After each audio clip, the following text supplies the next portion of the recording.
it's going. You gonna crack that open? Oh, yeah. For the pod? ASMR. 97.1 Salt Lake City. that was a solid Shit track. was hard, dude. I think that was the best intro I've ever had, bro.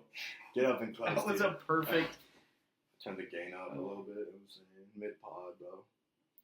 Anyways, what is going on in politics in the world? Just kidding. How big is your dick? It's probably like. Just kidding. You don't want that. You don't want that. This many. Just show the viewers this. Just Thank God there's no. Dude, there's no audio. You had to go full hand, bro. Yeah. Well, they'll never know because they'll never know how far apart I'm. All right, bro. Stopping. Tell your life story, bro. Where should I start? Start from the day we met. Start as soon as you started liking girls, like 12. Okay. Because I think that's when most people gain consciousness, is like when they like girls. Let's see. I remember. So that's probably 7th grade, right? Everyone's different, bro. Yeah, I think. Well, I started because my first. That's when you start talking to girls. Like you get a phone. Oh yeah. And start like. Not for me. I got a phone when I was a junior in high school. Did you have like an iPod though or something? No, dude. What'd you do? Dude, I just sat in my room, bro. No, I went home, sat in my room, played 3 Days Grace, and cried, bro. That's literally all I did, bro. I was like antisocial, dude. Oh, teachers thought I had autism, but I talked about that in the first episode.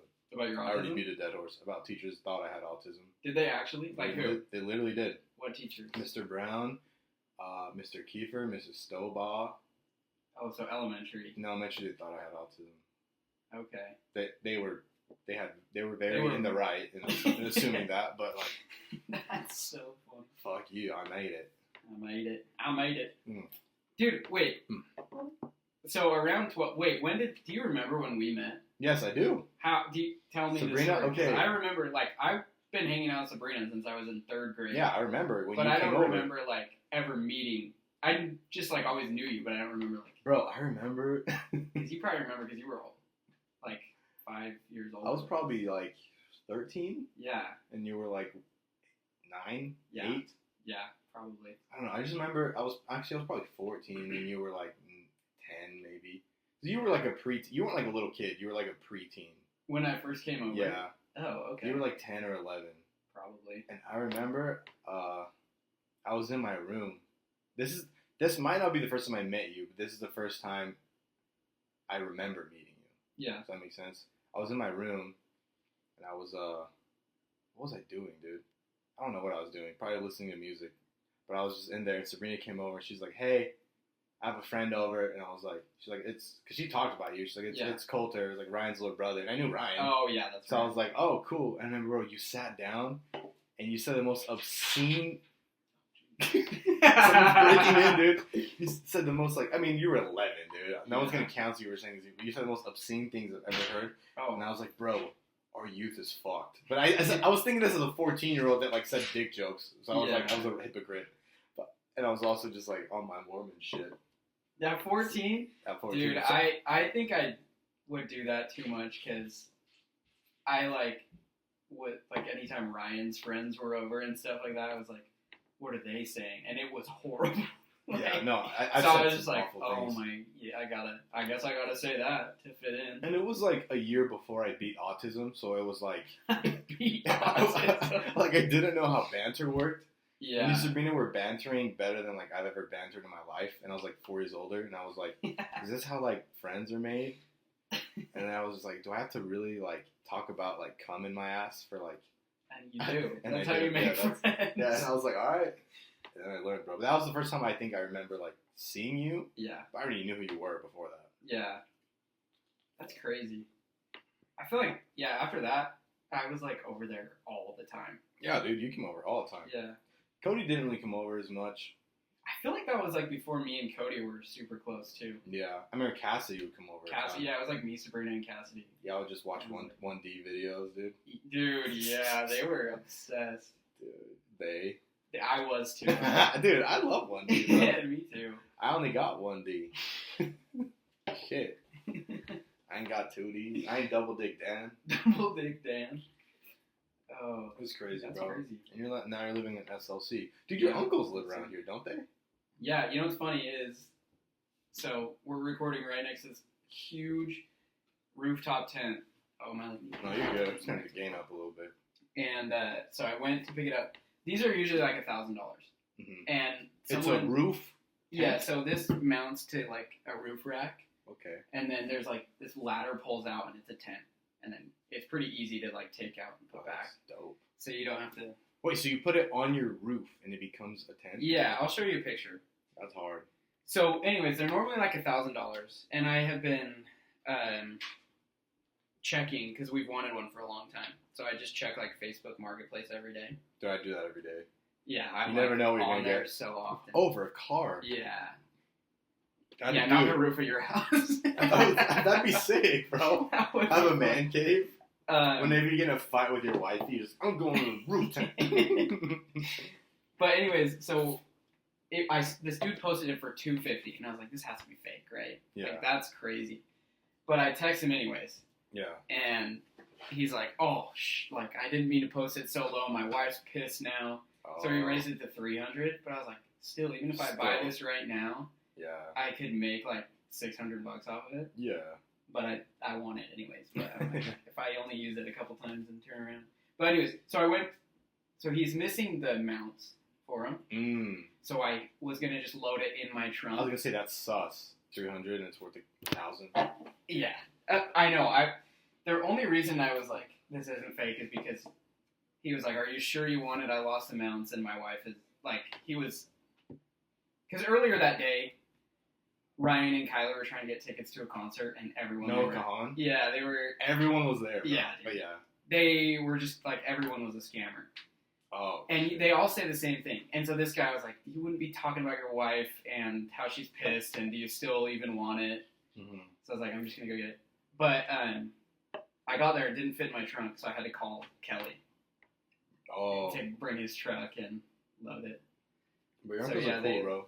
They're cool, yeah. They live like 10, 15 minutes away. Bro, probably. You've been to their house. I've been a couple times. Yeah. I was gonna say, bro, one of the hardest I've ever laughed in my life was in their house. Really? It was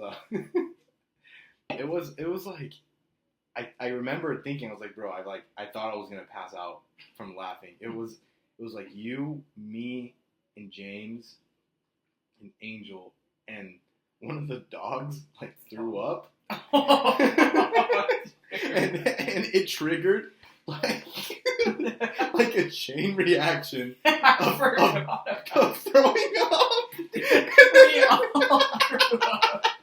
So the dog throws up, and then you look at it and gag, and you throw up, and then James looks at you, throw up, and then he gags and throws up, and then Angel's and you, the dog, James, and Angel are all in like a circle jerk of for like 30 minutes. Yeah. For like 30 minutes. It went on for so long. That was so funny. And then we could go like try again and like every time someone get near it, just gag, dude. That was like so funny. 3 dudes with like a very like sensitive gag reflex. Yeah. It just kept going, bro. Not work. Oh my god. Oh, dude, I forgot about that. That was so funny. You have a pretty sensitive gag reflex, right?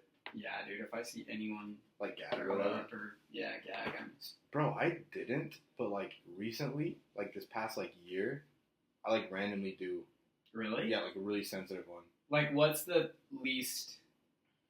Like, what's something that you wouldn't normally? That's not that gross that you would gag to. Like when people touch wet food. You gag at dude, that? I gag. Oh my god. That's crazy, dude. So it's not even gross food. It could be like food that isn't even expired, like food that you just ate. But like, say you're doing dishes and there's like a piece of chicken that just like the water touched and you touch it. Oh, that is gross, god, bro. That is. It's like it's not that gross. Yeah. It's just watered food. Yeah. But I can't do it. I don't know why. Dude, I had that canned chicken today, and pouring the water out of those is like what? Like you know, like the canned tuna, canned chicken. Yeah. Okay. I had that today, and I have to like look away. You visibly Dude, what do you eat it with? Just like some mayo? I put mayo with pickles in there. Actually sounds fire. If I like kind of throw whatever I have in there. Yeah. Like pickles, onions. Bro, do you, since you've, like, I guess, lived with a woman, have you learned how to cook a little better? Oh, dude, I've always loved to cook. So, Yeah. I'm always cooking. She doesn't know how. Always cooking. Bro, okay. I love cooking. Dude, I used to watch so many YouTube videos. I still do. You watch Josh Wiseman? Yeah, I love Josh so Wiseman. fire, dude. Yeah, I used to watch so many. Have you ever seen, I think his name's Brad Leone. He used to, like, pickle everything. Or, like, ferment Wait, everything. is he an Asian dude? No. Oh, no. Never mind. He's good. Bro, what's like, you think your best thing you can cook? Where you're just like, I really, like, pop my pussy in the kitchen when I make this. Dude, what? What makes me pop my pussy? What makes you pop your pussy? I feel like, I'm trying to think, because there's got to be something. Probably, dude, I just, like, one day I, like, threw together all these ingredients, like, kind of like fajita type stuff. Yeah. And it turned out to be so good that I've just made it, like, 500 times after. A fajita? Like fajita? Kind of, like... You created your own recipe? Yeah, I just, like, started throwing stuff in there. That's hard. And it turned out to be so good. But I feel like that's not, like, that creative. I feel like there's more... We have pictures or something, but... Bro, sometimes, like, the shit you just make is, like, the most creative. Like, when you're, like, even if you're following a recipe and you're like, instead of this, I'm gonna put this. Yeah, dude. See what it happens. No, I used to, for a while, I think this was, like, a stress thing, too. I would, like, stress bake. And I was, like, making sourdough. Oh, stress bake? Yeah, dude. I was, like, baking so much bread. And it's a healthy outlet, I feel like, but yeah. Yeah, it was fun. Yeah. I need to get back into that. But, yeah, dude, that was fun. I would, like, do my own kind of recipe, like, with sourdough. You'd make your own sourdough. Yeah. Dude, sourdough slaps. It's so good, dude. Bro, that's I need to make you a loaf. Dude, make me a loaf. Except for, you have to have this, like, starter. Yeah. It's like, fermented. I don't even know. Yeah. We have to feed it, like, every day. It's a process. And we like killed ours. Like, ours died. Because if you're not feeding it, like, flour and water. Every day? It'll die. Oh, it's like alive. It's alive, yeah. Bro, it's like having, like, a deadbeat in your house. That's crazy, bro. The deadbeat uncle. I'm sick of feeding you. Just a deadbeat uncle in your fridge, dude. We know how that is. No, I actually don't. But. Bro, I want to talk about if you can name me 5, because we're about to go watch Summer League. Yeah. And we're hoop heads over here. Dude, you more than me. Yeah, I've been bad lately. Dude, you've been a naughty boy. I've been a bad boy. I've been neglecting basketball. but what's the question? I hope I can answer. You can answer, bro. If you can name 5 basketball players, bro. They don't even have to be in an NBA. It could be just like junior high players you'd watch. Or like college players. 5 hoopers that like at a young age made you like kind of follow hoops. I guess fall in love with basketball, I guess. Dude. Make you like basketball. Yeah. Number 1. Okay, so my top 3. Chris Paul, because he was huge when I was young playing basketball. Chris Paul. You play like him, dude. I like modeled. That's who I like modeled my. Bro, I remember playing pickup with you, and this is interesting you say this because you would do this move where you would like dribble and you'd go in the paint, but you wouldn't finish. You just like go right back out the paint, and then you'd shoot a midi.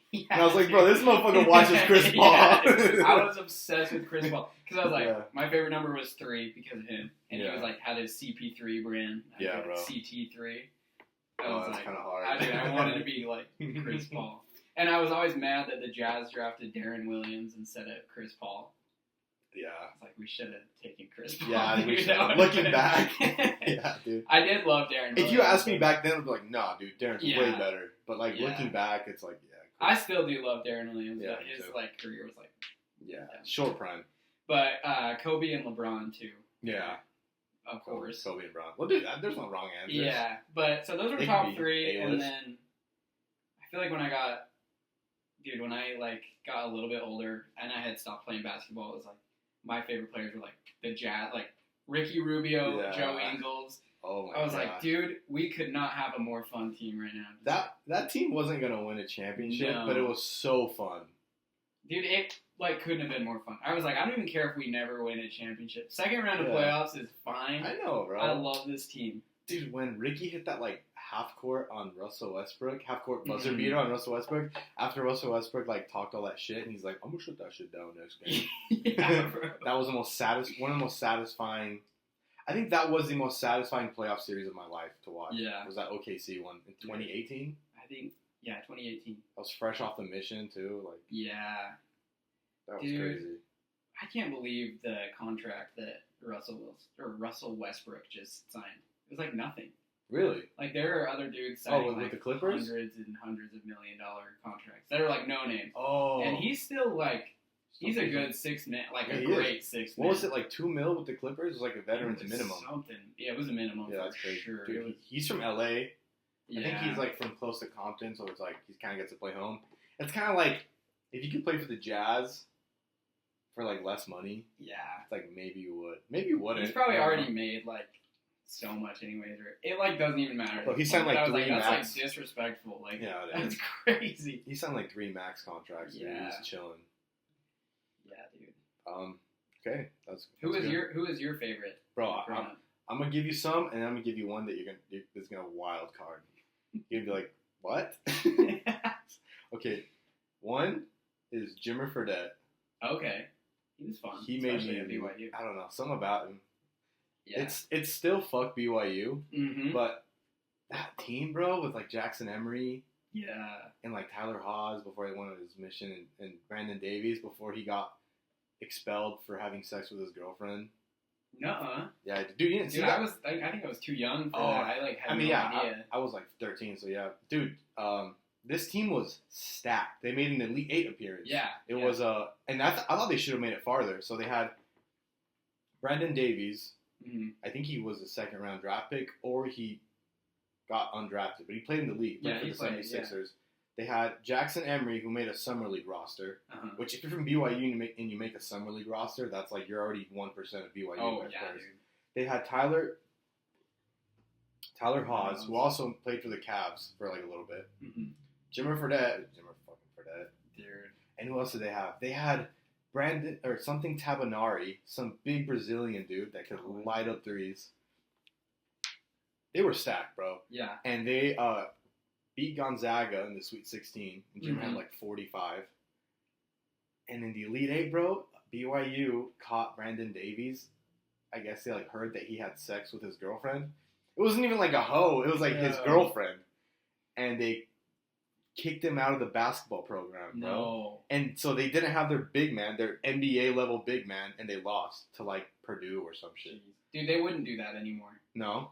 I don't think so. I think they would at least hold off until the game's over. This was 2010, so it was times were a little different. You think so? You think they'd be let's just see if they win? What I've heard is the rules there are strict and then not so strict when it comes to athletes. That makes sense. Especially football, baseball. That's stupid. Yeah. That doesn't make sense. I mean, probably basketball too, but I feel with basketball being a smaller squad, there's less of that issue. Yeah. With a huge football team just dicking around, That's dumb, bro. Dude, it's make the rules for everybody. Well, what's his name? The dude in the NFL. I know you don't really follow the not really NFL, but Zach Wilson, I know him. No, Disney Prince looking ass. The rookie last year. I sound so dumb. What's his name? I have no idea.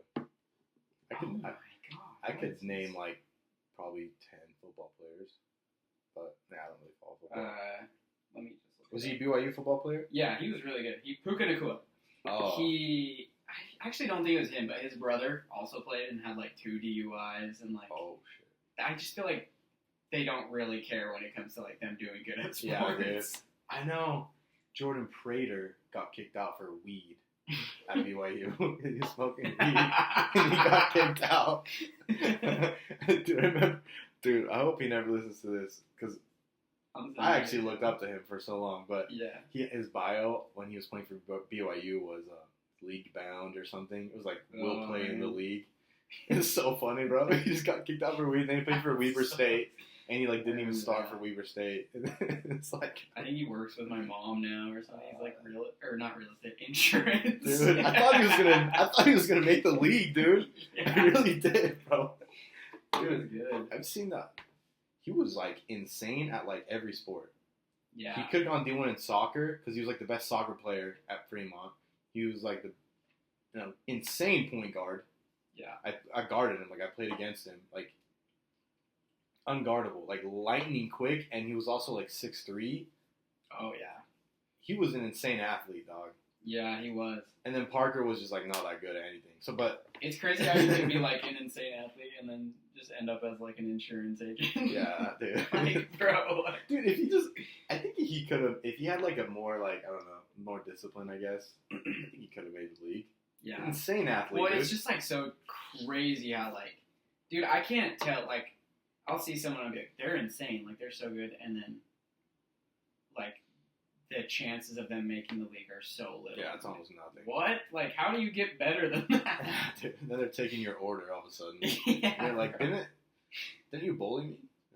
The crazy, the crazy thing, dude, what's his name? Jack Golke, like, reverse psychology his way into the summer league roster. Dude, do you think he's gonna make the roster? I hope so. I want him to. So he's like 27. That would be the perfect team for him to make too. Oh yeah, just spot up. Yeah. With Shea cooking. Yeah, dude.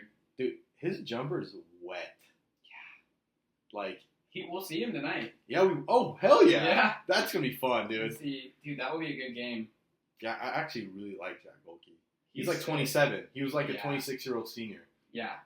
He's old, but I hope, dude, even just like for one season, or he'd probably get cut if he made it, but still, it'd be so sick. If he makes the roster, because he for sure has a backup plan. Yeah, I mean, dude, he has this degree at Purdue. Yeah, was it Purdue? No, it Not was Purdue.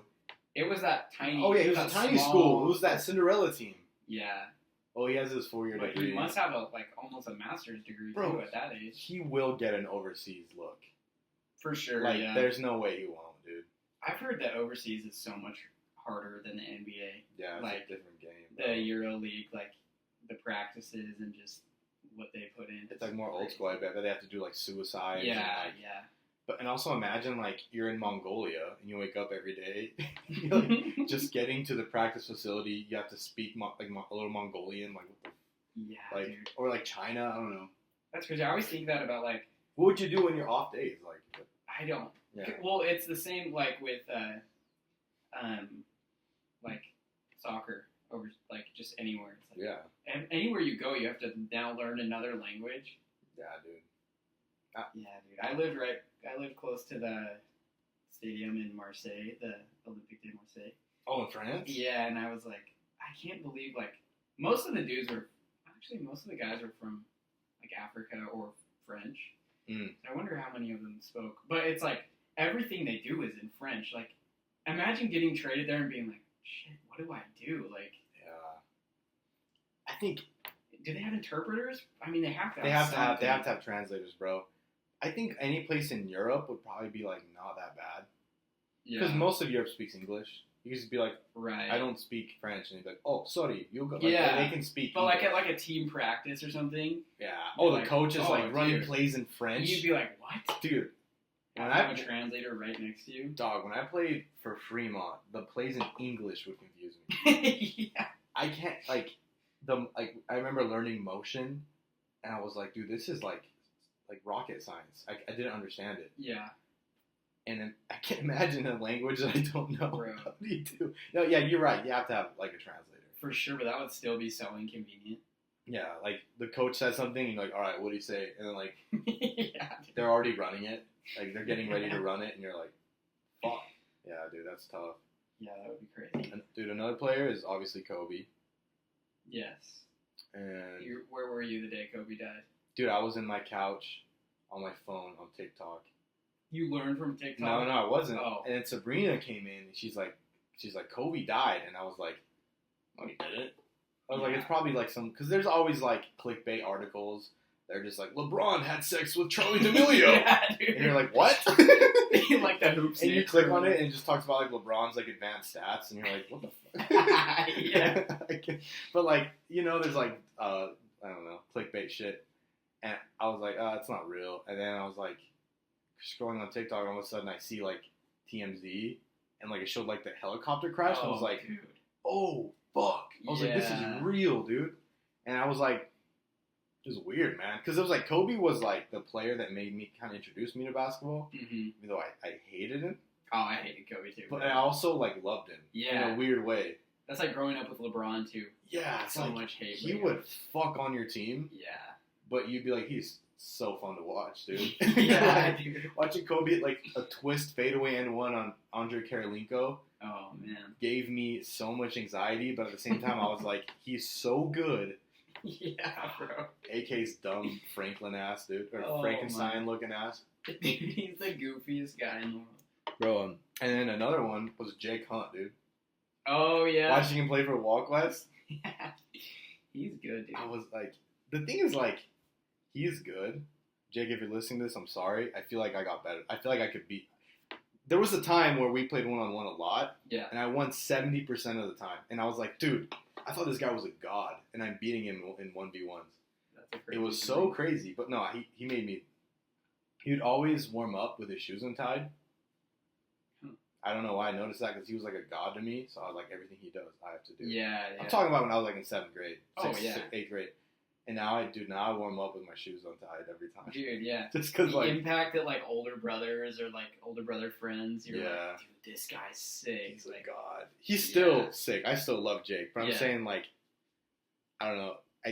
Once I beat him in one-on-one several times, I was like, oh, he's just like a regular guy. He was just like ahead of his time. Mm-hmm. He was like just really good for 9th grade. He was really good in general. That sounds condescending. But some people like, for example, Nate Wadsworth. He was like a 6'4", like 240 as a 9th grader. Like he dominated in junior high, bro. Yeah. Like Rocky's offense was give the ball to Wads and have Paxton just like cut when they double Wadsworth. And I was like, yeah, dude, he's a 6'3", 240 9th grader. Who's gonna guard that? Oh, and then in high school, he like wasn't that good because everyone else is also 6'3" and 240. Yeah, like, dude. I don't know. It's interesting. But yeah, those are the dudes that made me probably love hoops. Darren Williams, obviously. Darren Williams, Mehmet Okur. Dude, oh my gosh. He would not. Do you think he'd be good? He'd make the NBA probably, but do you think he'd be good in today's league? No, I think he'd definitely be in the league, but I feel like he'd make a roster. I'm trying to. What player would he be like? He'd be like a fat Porzingis. Yeah, but like a backup. Slower, yeah. Like a Dario Saric. Yeah, something like that, where it's like obviously in the league, but like. Dude, you put him in a pick and roll in today's game with John Morant. Bro. He's not guarding him. No. Dude, not even John Morant. Like Reggie Jackson.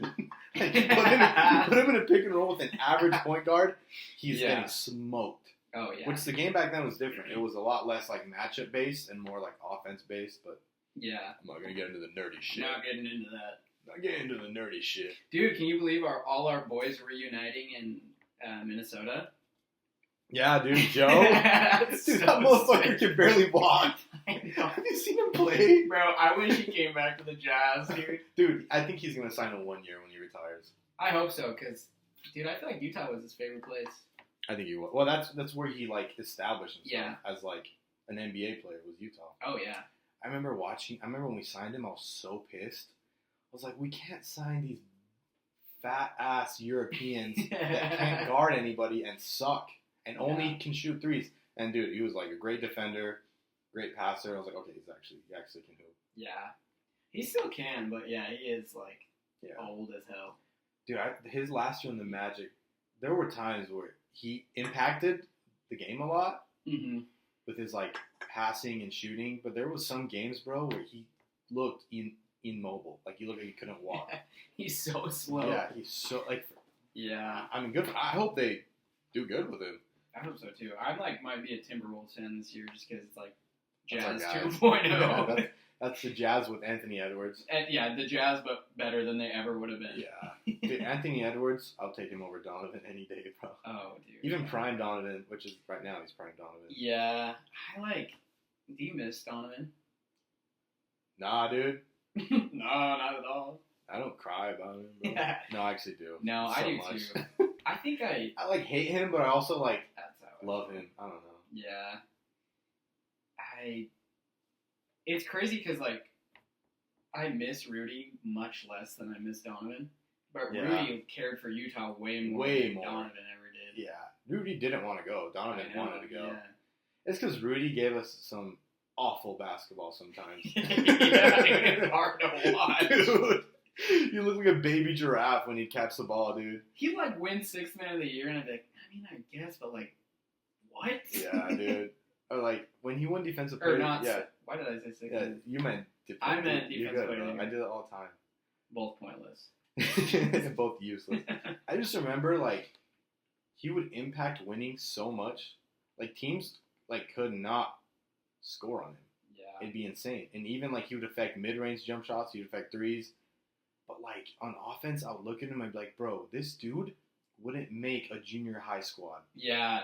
I was like, Yeah. he's so god awful. Yeah. God awful.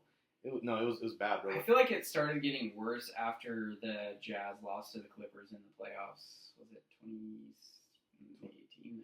Yeah, 20. Oh wait, when that's the Clippers, because they beat the Clippers in 2017, then we lost them in 2021.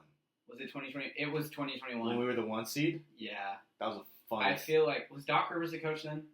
Doc was the coach. I feel like he. And we had Quinn Snyder's exposed Rudy's.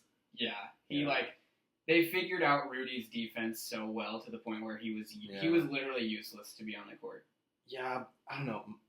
My opinion with that, bro, is that the Clippers it was Ty Lue. It was Ty Lue was coaching it. Yeah, it was. I feel like this is when Doc Rivers. Maybe Doc Rivers was 2017 when we played them. Okay. It was Ty Lue because I remember Ty Lue did this. His offense was more exposing how awful and small our guards were. Okay. So we expected Rudy to basically guard the entire court. Yeah.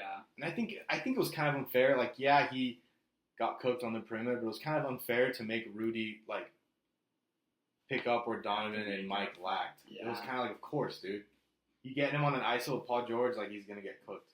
Yeah. It's like that's not his job though, you know? I don't really blame Rudy for that series at all. And plus, when the hell is Trey Mann ever sniffing 36 in his life again? Never. He never got past. Dude, he never sniffed like 11 again. Oh my! Dude, that was so embarrassing. Watching Trey Mann almost 40 bomb us, I was like questioning God at that point. I was just like, is he real? Like, does God love us?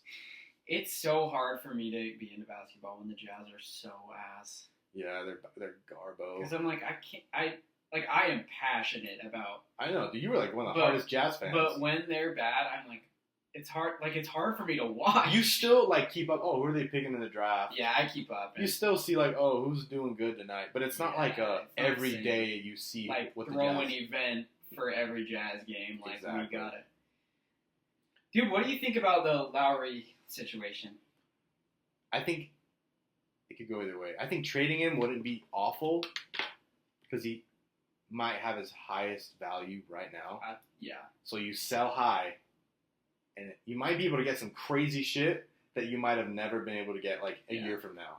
Like, who knows? A year from now, like Rudy level trade. Oh yeah, like Danny Ainge said that he's like you got like. We want a disgusting package for Lowry. Like, you guys can't do it. Yeah. But I also, like, when else are we going to have an all-star that likes Utah? Yeah. Like, never. Dude, every all-star that comes here hates it. They want to leave, and that's why I'm like, we got to keep this guy I because agree. he wants to be here. Okay, if Lowry was, like, from, like, Maine, I don't know, if he was from California, and he was like, yeah, I like Utah, but like didn't like Donovan. I'd be like, all right, trade him. Yeah, because it's like he's not gonna stay long term. Dude, the Europeans love Utah. They do, bro. Because it reminds them of like the mountains remind them of like the Alps or whatever. I don't know. Yeah, they don't care about like being in LA or there's just some like Rudy big loved market it. Team that's big enough market. You know, anything but like the EuroLeague. It's bigger than. I feel like they're more like low maintenance too. Like they don't need to like party every like night off. Like I don't know. Dude, like Luka, Giannis, like huge. Like they don't care. I don't feel like Like, I don't think Luka would demand a trade. I feel like he's fine. And well, Dallas, yeah. The fact that Giannis has been in Milwaukee this long, bro. Milwaukee, dude, that's worse than Utah. I don't care what anyone says. Yeah. That's worse than Utah. Cleveland and Milwaukee are probably the only two teams. No, worse. it makes me mad that, like, dudes won't complain about being there, but will complain about Utah. Or Oklahoma City. Bro, that's so much worse. It's because they hate Mormons, dude. That's what it is. And like, the alcohol laws here are, like, so outdated, bro. Yeah, that's true. But... So dumb. Bro, I went to, where was I? I was in Miami the other month. Oh, yeah. And I went to, like, a bar. Uh-huh. And it was so foreign to me that the bartender was like, do you want me to throw in, like, an extra shot? I was like, that's legal? He's like, yeah, I'll throw in 2 extra shots. I was like, what do you mean? Won't you get in trouble? Like, I was thinking that. Because in Utah, you legally can't put more than 1 shot in a drink. Yeah. And he's like, yeah, dude, I'll throw in 3 shots. He's like, you want 3 shots? I was like, yeah. It was crazy, dude. It was such a foreign, I don't know. Like, the rules here are so weird. And then you walk into a liquor store and you feel like you're visiting someone from jail, like in jail. It's like, I feel like a dispensary. Dude, yeah. It's crazy. Yeah, it's nuts, bro. I love Utah, though. I do love Utah. I would like to leave for a while and then come back. That's kind of what I think. Yeah, I agree. Maybe, like, raise a family here. Yeah, I always think about that, and I'm like, I wonder how... Because, like, most of the things that I like the least about myself, like the ways that I think, is root from, like, my Mormon upbringing. That's like, a flawed way of thinking. Yeah. And it's, like, hard to... Like, I'll be... Like what? If you can give, like, a specific example. I'm trying to think of something like... I don't know.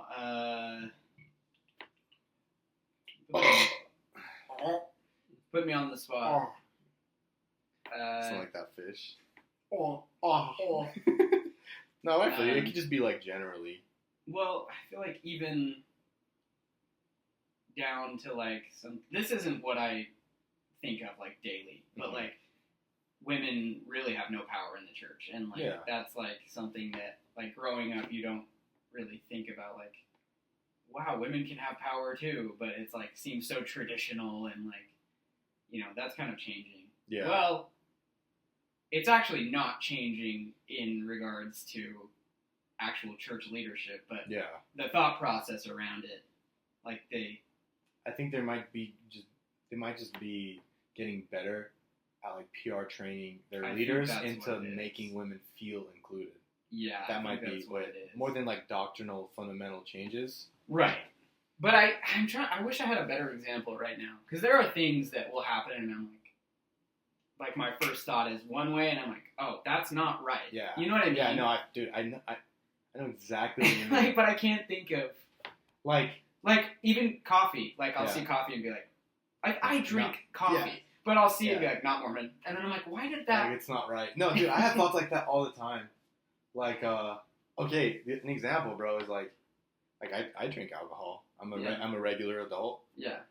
And, like, sometimes I'll, like, see somebody's story on Instagram and they're taking shots. I'm like, bro, low lives. And I'm like, I did that, like, last week. Or I'm like, sad they left the church.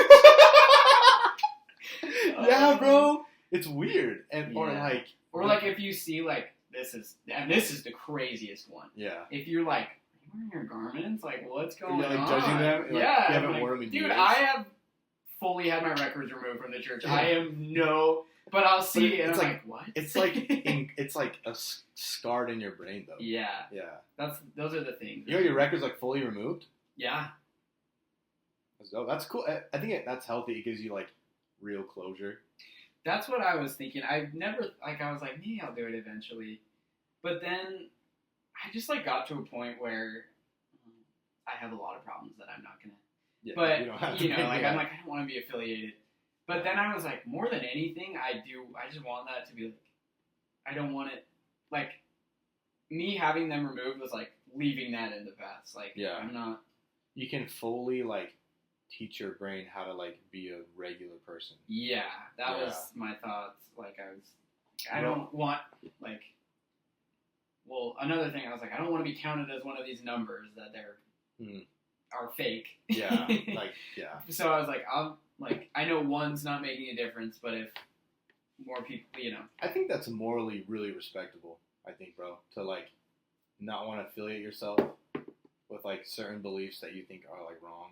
Yeah. Some people like me, low moral people, like I think like I'm gonna keep my name in there because one day I might be like struggling financially, and I could just like.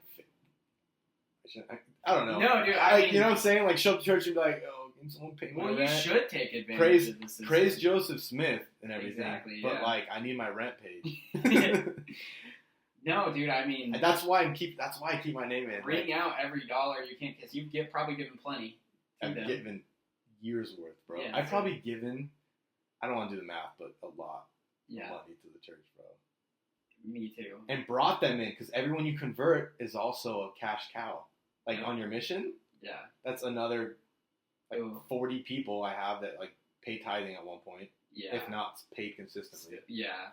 And like, dude, another great thing that you bring that up is like, I still talk to my friends from Argentina. I'm sure you have relationships with people from your mission in California. Mm-hmm. I don't like have the spiritual uplifting, like the spiritual like read this scripture type of conversation, but I like communicate with them. They're my friends, you know. Yeah. I had relationships, and I see some that are like not active anymore, and I'm like, damn, bro, that's really sad. Yeah, bro. Yeah, like I did all that work for nothing. Or like one of them went on a mission recently, and I was like, dude, hell yeah! And I was like, wait, what the fuck? Like, I should tell him not to. Actually, yeah, dude. I told some. I was like, hey, man, just so you know, I'm like, nah, I don't believe in any of that shit anymore. Yeah. And they're like, yeah, me either. As soon as y'all left, I didn't believe in it. Yeah, exactly. I'm like, all right. That's so common. I feel like so much of the time it's like, oh, like I like these people. Yeah. And then they leave and I'm like, oh, I don't really care about that anymore. Which I'm like, cool. Like, dope. We gotta hang. It was a win-win. Yeah. It's like, I have a friend. Yeah.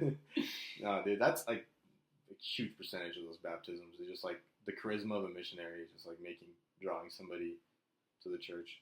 Yeah. Which is cool. Sure. I mean, if you're the church, that's a great asset. Yeah, no, they're lucky to have that. They're lucky to have charismatic boys like us. Charismatic boys in our teens, wasting away our teens. Oh shit, dude! Oh my gosh, dude! Sometimes I think like how much fun I could have had if I just lived in the States from 18 to 20. Yeah. Instead of like grind 16-hour shifts in the hot sun for 2 years. Instead of literally being tortured. Resting half of a Monday a week. I like took it seriously too. Like, oh yeah, there were a lot of people that were like chilled a lot, and like I was like, we're not gonna get all these blessings from God, or like God will be even more mad. You know, it's interesting, bro, because me and Cody talked about this. Like, I think you could relate. We took the mission so seriously. Yeah. And like now it feels so silly. I don't know. Kidding. I don't know. Well, once COVID hit, how could you? Well, Cody told me there was like a point in his mission. He like, I think is like 12 months in, he like just didn't believe in it anymore. Yeah. But he just went through the motions. Yeah. And Cody's a diligent. Yeah. What's it called? Disciplined guy. Yeah. So he was probably doing it not out of like belief, but out of just like respect, I guess. Yeah. And like, I don't know, like, do you ever like think of a rule that you like we have to follow, and you like stood your ground, and now looking back, it's like that was so silly. Like, it feels silly. It does. Oh, it's like, ooh, it's like why didn't crazy? I helped this grandma move? Yeah, bro. Furniture, like, cause I felt like I was breaking a rule by going in a house with her, and she's like, "Help me move my TV," and you're like, "No, ma'am." One time, our neighbors. I don't know. I don't think they owned a dispensary. Maybe they just worked there. Yeah. But they were like, "Oh, can you help us out?" And we were like, "Yeah, for sure. We can help with anything." You know, we're just excited to not have to knock doors. Yeah, dude, service was the best. It was the best. Yeah. So we like helped them. We like load up our truck, which was against the rules, but we're helping these people out, whatever. Yeah. And anyways, they're like, "Just follow us here." We go to this. So I was like in the middle of the desert in California, and we pull up, and it's like a palace, like a commercial building, but like it literally looked like a palace, and it was the whole thing was a dispensary. Oh, and we were like, oh no! We're but we still have to bring all the stuff that they you moved can't just inside. walk out. Yeah. So it was like the craziest. We're like, should we tell our mission president? Like, no, dude, it doesn't matter. Who cares, dog? Like, weed isn't even like bad anymore in the church. Is it not? No. I know people that smoke hella weed that still have like callings. Yeah, I always think like that the church is getting better at like, you know, the piercing, tattoos, whatever the hell. Yeah, but then like I heard that last general conference, like they really got down and dirty with the garments thing again, and we're like, no, like we're not, you know, like we're actually. Wear your G's. Yeah, dude. We want to see those nipples. Dude, I didn't know until like a couple weeks ago that like a lot of women, especially, like this has been a problem forever, but they'll get like UTIs from their garments because no garments are like garments just aren't good for women. Really? But like so many women in the church have like complained about. Really? Getting like UTIs and shit, like, damn, dude. Which is just like another weird issue. Yeah. But they're like, I can't wear my garments. Like my doctor is like, you can't wear these. And they're like, sorry, like God, I don't want to go to hell. Yeah, and they haven't, changed it. But it's like, you can't get mad at that. Yeah, it's for their health, like that. But the whole thing about garments is being able to pick out who's Mormon and who's not, and who's following the rules and who's not, and it's that whole shame of like. I don't wear my garments, everyone will know, and then I feel guilty. Yeah, like it's... Also, dude, garment, it's kind of creepy, man, because... You have really good garment lines right there. Thanks, bro. My little symbols on my nipples. Yeah. What's creepy, sorry? It's like... Have you ever been in your garments around your boys, like around your friends? You can see their entire dicks. Oh, yeah. Like, their entire cocks. Yeah. It's see-through. It's like basically wearing. Paradise. Yeah, it's like I'm starting to think the dude that made garments just was like dick. How can I see as much dick as possible? The mesh ones, he's like, oh, everyone. Dude, these ones are really breathable and nice, bro. It's like. I would change it for my friends and I have to like be like this because my cock is out. It's like not underwear. It's not underwear. It's just dude. Like a veil. Yeah. For your penis, bro. You should go on Mormon stories. Shit, I DM'd them. Have you actually? I told them a story and they were like very intrigued. They're like, we would like to know more. And I was like, yeah, I'll get on. And then dude, so get this, bro. What? Do you remember? Seminary in Walquest. Did you ever have Brother Henniger?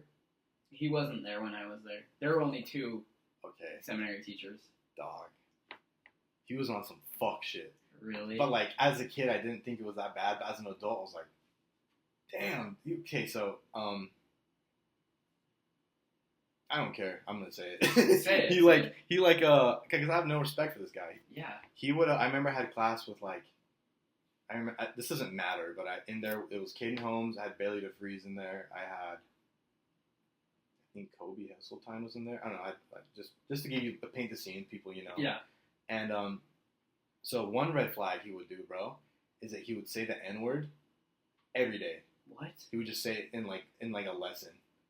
He'd be like, "Oh, Jared, the Jared I's like, what's up, man?" And then like, what? He would like teach it in a way, and he'd like say the N-word. He would hard R. Like not reading it out of anything. No, or he would just say it as like original in like a joking way, and like what? hard R, and he's like his name's Brother Henniger, and some people say Brother, hey, bro, you know, you use your imagination, but like to fucking 9th graders, bro, that's not even the worst thing. So he would show, bro, he was like into like fitness or whatever. Yeah, fitness. He'd show us some fuck. Set myself up for that, dude. But dude, he would show like very explicit pictures to us of himself. What? Like him in like a Speedo. He's like, this is when I lifted. He's in shape. He was hot as fuck. He's hot as hell. He was hot as fuck. I got a little 9th grade bony. A little chubster. I was sporting a little chubster. Yeah, of course. No, but like he was in pretty good shape, and he'd like show like himself lifting and like of himself just like basically like in his underwear. That's weird. And like it was weird, bro. I was like, why are you showing this in seminary, dog? Like this is strange. Why are you showing children at all? Ninth graders, bro. Yeah. And he also said that he's like I remember he said this once. Like, I hope you guys one day realize how much of a sin it is to like marry someone outside of your race. What? He dead ass on Everything I Love said that. Outside of your race? He said like marrying a black girl as a white guy or marrying a white guy as a black girl or and a Mexican and Asian, I don't know, is like a sin. And he's like, God like frowns upon that. Did he just make that up? Well, like it's a common thing in the church, people say. Really? I think they like. Oh, I've never heard I think that. they like kind of press the brakes. Yeah. Well, they kind of press the brakes on it a little bit now because it's like, it's clearly some fuck shit. Yeah, that's like made up and horrible. It's just like a stigma of like, but he would say that, bro, and he taught it as doctrine, and he had several lessons where he would like emphasize that. He's like, absolutely. He's like, I would look somewhere else if you're like falling in love with someone outside of your race, and like. That's the most racist thing. I mean, yeah, saying the N-word hard R, dude, and showing kids basically nudes. Oh my. And I said that to Joseph Smith stories. Book of Mormon stories that our teacher sent to me. No, but yeah, I said that, and they were like, we would like to know more shit, and like, I don't know. They Did you tell them more? Oh. I did, and then like they didn't say anything back, and I was like, I'm not gonna be like a thirsty cloud chaser and be like, so any update? Yeah. It's like, whatever. If y'all want the story, y'all want it. If you don't, I don't give a shit. Damn. Like, yeah, dude, that's one that I would listen to. I feel like a lot of the ones on there recently have been boring. I've never listened to it. I've seen clips. Yeah. Clips, it'll be like 20 good seconds of 4. Some of them are like 9 hours. They'll be like 3 parts. Bro, this might be like, oh my. This might be toxic of me. But I feel like some of the people on there are just clout chasing. Yes. Yeah. That's literally the thought I like. Yeah. When I say clout chasing, yeah. Anyways, but I don't know, man. Yeah. Like I think that about most of them as well. Unless it's like a renowned scholar, Mormon person who actually knows. That's just like they're not. Yeah, and those are the ones that I listen to. Yeah. Well, I'm not really. When people go into like the history of the church and shit, like that's cool. But just people's own stories, which I do think is really helpful, especially if you're first leaving the church or being introduced. That like people's stories are what helped me. But then they get old and they're all the same, and you're like, now everyone's heard this and they're like, oh, I have a crazy story, and then they want to get attention for it. Well, yeah, it's a lot of it. No offense, but it is helpful. It's helpful. It's helpful, but at the same time, like, it's so like, look at me, I want attention, like, and like half the shit sounds made up. I'm not saying it is made up. I said sounds made up. Like it sounds like it didn't happen. Like the stories they don't add up, and like a lot of it is like, okay, like the church is so easy to like, is this validate a word? Unvalidate? It's so easy to like prove wrong. Yeah. Like it's so easy to see the flaws and why it's made up, basically. Yeah. And the way they articulate it is like in a way that's like, oh, a bishop looked at me wrong. It's like, dude, let's talk about why the church is not real. Not like what the hell a shitty dude did. Which is every once in a while, sure. Those stories are interesting. But like that's all it is now. It's just like experiences with members. It's like, dude, there's so much history and there's so much fundamentally wrong with the doctrine. It's like, why don't we just talk about that shit? That shit's interesting. I mean, this is my opinion. I don't care. If you want to talk about how like a fucking bishop talk to you about how you jacked off, sure.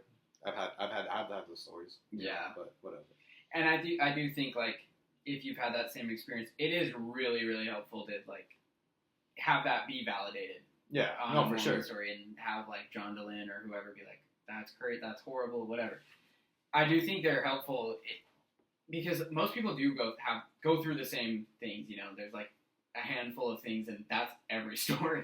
There's stages. So, but yeah, dude, I agree. Like, my main problem isn't I've never had a big problem with a bishop with anyone. Yeah. It's like no, it's the fundamental doctrine. Yeah, everything about it is horrible. But everyone that I've known in the church has been fine. Well, that's not true. But that I've dealt with. Yeah.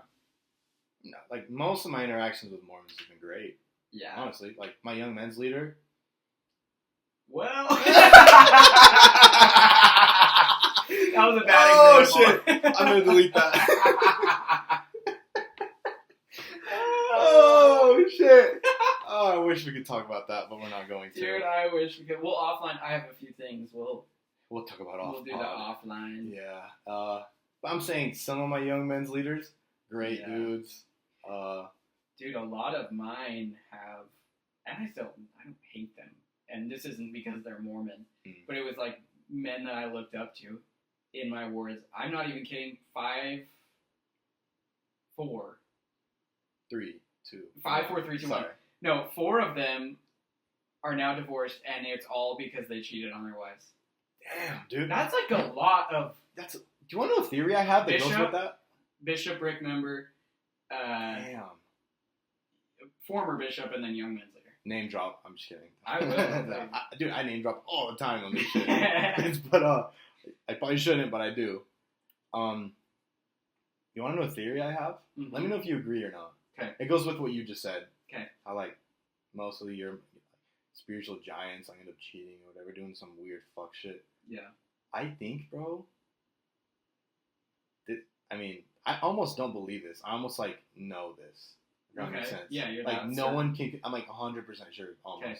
Yeah, I shouldn't say 100% sure because I don't really believe in absolutes. I'm like 99% sure. Right. Yeah. I think 80% of active, not members, of active members, like people with callings, people that go to church, don't believe in that shit. 80. I think 80 to 90%. Okay. Don't believe in that shit at all. Yeah. I think a lot of kids do, because when you're a kid, your imagination's, you'll believe anything, bro. But, like, I think adults, like, a lot of people, like, that are, like, 40, 30, they do not believe in it at all. They just like the lifestyle of, like, going to church and having a community and, like, teaching your kids these, like, morals and, like, quote-unquote morals. And, like, they love that their daughters are, like, virtuous, and they love that their young men are hardworking and have comb-overs and don't touch themselves. Like, I think it's, like, their old school, like, lifestyle that they love so much that the church structures so well. Mm-hmm. I don't think they believe in any of the shit Joseph Smith said. I don't think they care if, like, they cheat on their wives. I don't think they believe in, like, the 3 glories. I think they're just, like, yeah, I have lots of reasons. I don't want to get into the reasons why I believe this, but that's what I believe, though. What do you think? Completely agree. I don't know about 80%, because I feel like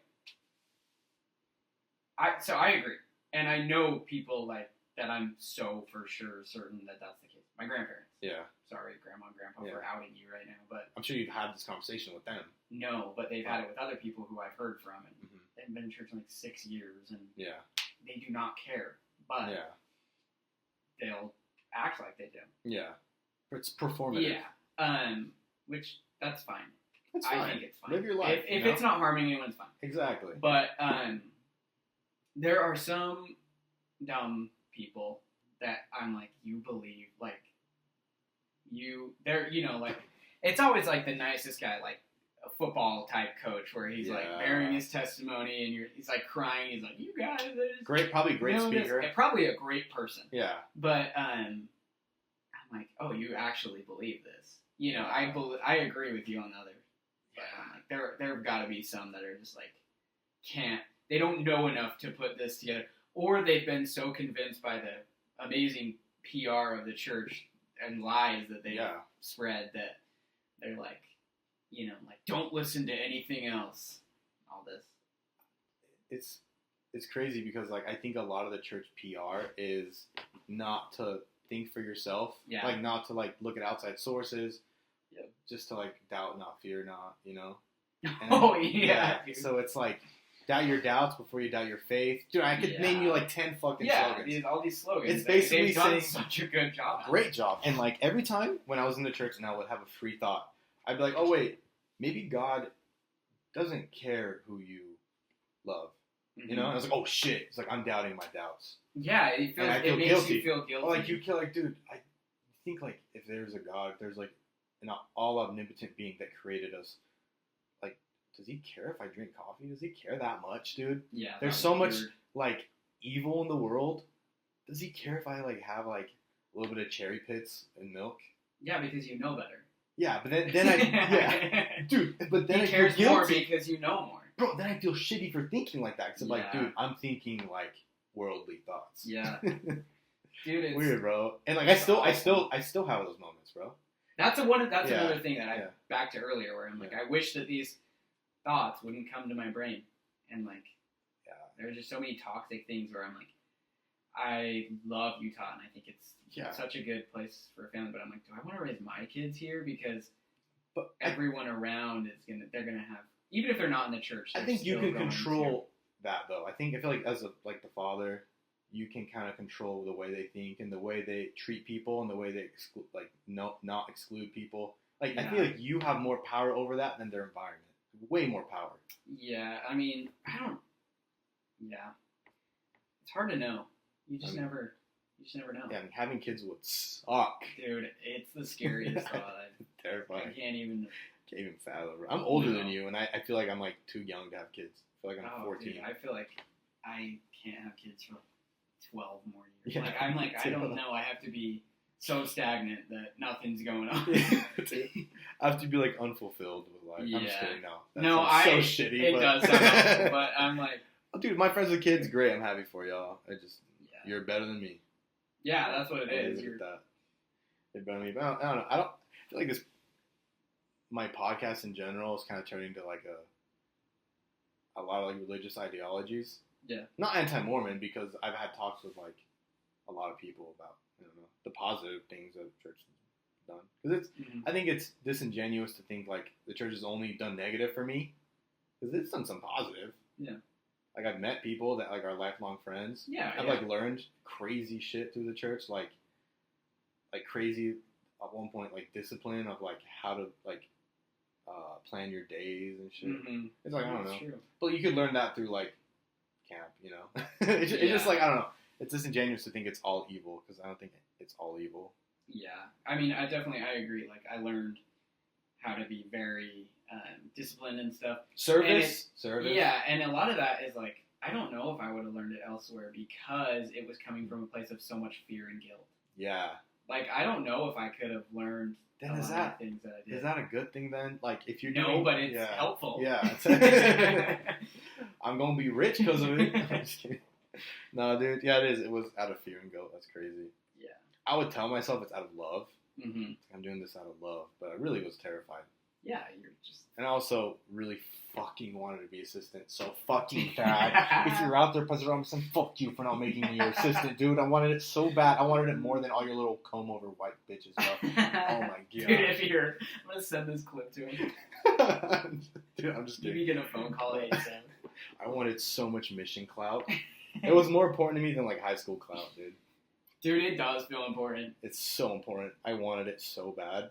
I remember, dude, I was such a bitch, suck up. I was Me too, district leader after my first transfer. Oh, hell yeah. So 3 months in, and I was like, oh my god, I'm on top of the world. I was like, this power got to my head. Dude. The lowest amount of power, I was like, oh. It's just, you can... I remember when I was a zone leader, bro, I had so much more wet dreams. Because my ego would just be through the roof, bro. I'd be like, yeah, dude. Oh, dude. It gives you, it's like, oh my, this little amount of power makes me feel this good. Yeah, dude. I'd look at myself in the mirror and I'd be like, oh, I want to touch myself, baby. Not even like sexually, just because I like think I'm the hottest, like, I'm hot shit. You're a zone leader. I was like, I could fucking call a sister missionary now and be like, fucking do this, bitch. Or I could call an elder and be like, hey, man, fuck you, and hang up. Yeah, exactly. And that's what the power should be used for. Do you ever have nightmares that you're back on your Yes. Bed? Yeah, I had one last week. And it had been the first time in months, but they're so bad. How are they? Are they like, you're just back in your mission, or are they like, you're 20-something now, and like, you have to serve again? Mine are like, you got called again. Yeah. And then, mine too. And they're always like, I'm like, I don't believe, but I said yes because I don't want to be looked down on. Yeah. Like, I feel social pressure. And so I'll be like at the airport, it's never actually in my mission. Yeah. I'm like going back. Yeah. And I'm like freaking out, having a panic attack. Like, dude. It's a nightmare. It's like, I can't believe I'm going back and have to do this, and I don't even believe it, but because of this pressure, it makes me realize that I actually did feel pressure. I didn't think I was like, I'm not doing this because of pressure.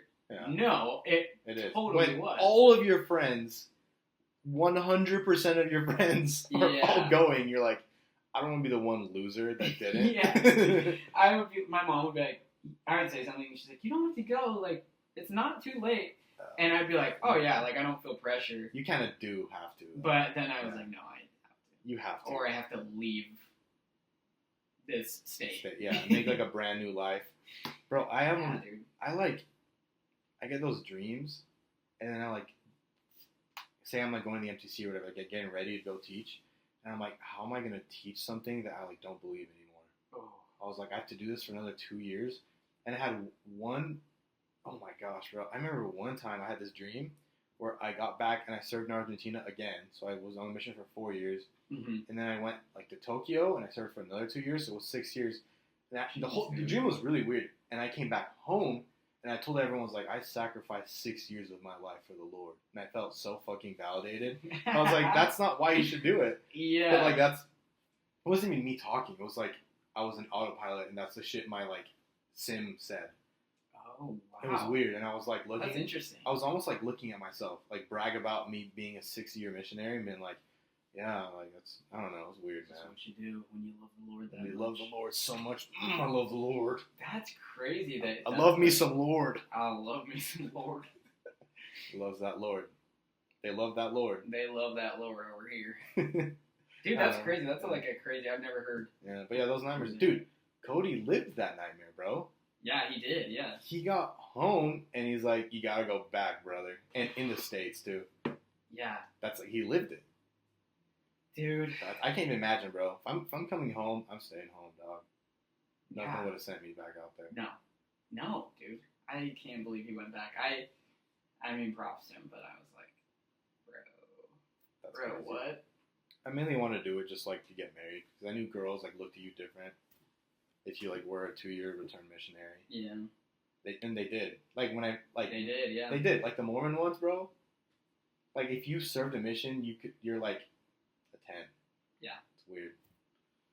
Yeah, it's nice not having pressures like that anymore. Anyways, you ever got oh man, we'll save that one for after the pod. What? I gotta know. Have you ever had chafing on your wiener? Not. You don't have to say the reason, but just have you? No, but I've had like dry skin on my dick, and I'm like, what the hell? Yeah. Have you? Yes, it wasn't off hooking up or like masturbating or anything. It was a different reason. What was it? One day I'll tell you. From your mesh garments? One day I'll tell you everything. I'll tell you all about any issue I've ever had with my dick. I just don't want this on the internet. But yeah, it was a weird reason, but it wasn't. Like I said, it wasn't sexual. It was just me being. Never mind, bro. I'd love to know. I'll tell you. We got a lot of things to talk about off pod. Yeah, if you're listening to this, we don't care about you. No, we don't want you to know anything about us, bro. All right, bro. We can end with a draft. Okay, what should we draft? I don't want it to be basketball related. I want it to be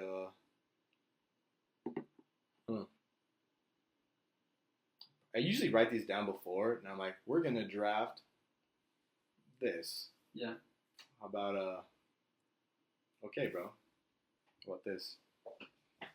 I'm into this. Since we're drinking some 7-Up, no sugar, sugar-free, flavored with other natural flavors, caffeine-free. Mm-hmm. We're gonna do drinks. Okay, let's do drinks. But you go first, and we can't repeat. We can't have duplicates. Okay. And are we picking 5 together? Picking 5. It's like a starting 5, like a basketball. No. Oh, you're 5 against my 5. Okay. And if you draft someone, I can't draft him again. So the first overall pick will be someone that you really, really. Can we write these down? Yeah, dude. Of course, bro. Write them shits down, bro. Okay. And the viewers are gonna vote who has a better 5. Okay. Sometimes they vote, sometimes they don't. But I'm gonna vote for myself if I do have a better one. Yeah, dude. I mean, I feel like I'm very objective with these, bro. Like, sometimes I'm like, yeah, yours is better. Like, the other day we had a podcast and we had starting five, but you have to use countries. Like, your point guard has to be like Mongolia, your center's Russia. Oh, that's crazy. And my team sucked because I had Canada as my point guard. I think I had like North Korea as my power forward. I was like, I lost. Yeah, dude. Yeah, but North Korea. Yeah, I'm objective here, bro. But I always let my guests have the first pick, bro. Okay. It is really subjective because our taste could be so different. Yeah, dude. But number one, for me, my favorite drink is, and I don't have it that often. I think the best drink is a McDonald's Sprite. Dude, I love the specifics of it, bro. Like a McDonald's Sprite, the spicy Sprite? Yeah, the spicy one. Damn, bro. What do they put in that shit to make it spicy? I don't know, but it's like, it's so spicy. It hurts so good. Yeah, no, I feel you. It's almost like alcohol. Yeah. Can you pass a breathalyzer after McDonald's Sprite? There's no way. I don't think you can, dude. Dude, your burps hurt so bad. They like burn, bro. Yeah, do you think Frederick Douglass would die if he had a Sprite from McDonald's? Dude, he'd be dead. He'd be cooked, bro. He'd see God so quick. That'd be his cause of death. Yeah. That motherfucker probably ate like week-long room temp meat, though. Oh, and if we did that, we'd die. We would die, yep. Exactly. But give that motherfucker some Red 40. Bro, dude. Done. I'm on a Red 40 diet, that's all I do. I'm on a Red 40 cleanse. Alright, my first pick, bro. This might be either the dumbest pick or it's the most genius pick that'll win me the draft. Okay. Water. Water? Yeah, dude. I didn't even think about water. Just a good old water, bro. Like an ice water? Yeah, like an ice water, dude. Like a 3 a.m. ice water? Water hits. Yeah. It hits, bro. I love water. I do love water. Sometimes it's like better than any drink. Yeah. It's just a water. Dude, water's good. I'm only doing one soda. Okay. And it turned out to be Sprite. So now I'm... Yeah. Because if it was top five, I would have been like, Coke, Yeah. I'm off. That's my one You're soda. off your rocker. Yeah. Great number pick, two, though. Yeah. iced vanilla latte. Oh my god! Dude, that was gonna be my second pick. I'm not even kidding. No way. I'm not even kidding. Dude, I stole that. Dog, my order at every coffee shop Uh-huh. is the iced vanilla latte. Dude, they're the best. I think that's God's greatest creation. That's God. I feel the spirit when I'm drinking. That's liquid God. The reason Mormons don't want you drinking coffee is because you'll feel the spirit so strongly when you're having your iced vanilla latte that you don't even know what to do. Actually, okay. I'm going to write this down because I want to talk about this a little bit after the draft. I just want to touch a little bit on it. Yeah. Okay. And with whole milk, too. Oh, duh. None of that. None of that nut milk bullshit. Nut milk is gay! Dude, a whole milk is so good. So good, dude. Oh my gosh. Yeah, no, it's... Do you want the house milk? What do you think? Mama ain't raised no puss. Mama ain't raised a bitch boy. Exactly. Mama raised a protein-loving, milk-loving... Mm-hmm. Yeah. Mm-hmm. Tell him. I like me some titty juice, not nut milk, because I'm heterosexual. Exactly. That's exactly right. And that got layers to it, but y'all don't understand that. Mm-mm. Alright, dude, I'm pissed. That's like my goat drink. I'm not even kidding, that's my goat. Should have been number one. I know, but... I actually regret not making it my number one. I know, dude. That's my goat. The iced vanilla latte is my goat. And that's how you can... Real quick, one more little rant. That's how you can taste how good a place's coffee is. Mm-hmm. But I feel like vanilla doesn't like water the coffee flavor down too much. Yeah. If you get like fucking like pistachio, cotton candy, cum flavored, you got it's no like idea. Yeah, you have no idea without the coffee. Dude, we'll have to go to this place. There's one right there. Let's go. Get some coffee. Every coffee place closes at like 2. I know, bro. But there's like no reason to have some after 5. Yeah. There really isn't. How public they have the best coffee. Cafe. Oh, dude. Cafe? Don't talk to me, bro. I'm not morning cafe. Don't talk to me, friend. I'm morning cafe. Damn. All right. Number 2 is apple juice. Dude, that's a good one. Apple juice. It might be a basic bitch answer, but that's juice because is so good. The basic drinks are the best they're basic for a reason. They're so good, bro. I love me what some. Brand? I don't even love juice that much. Snapple is fire. Yep. Welch's is pretty good. Minute Maid's is pretty good. Yep.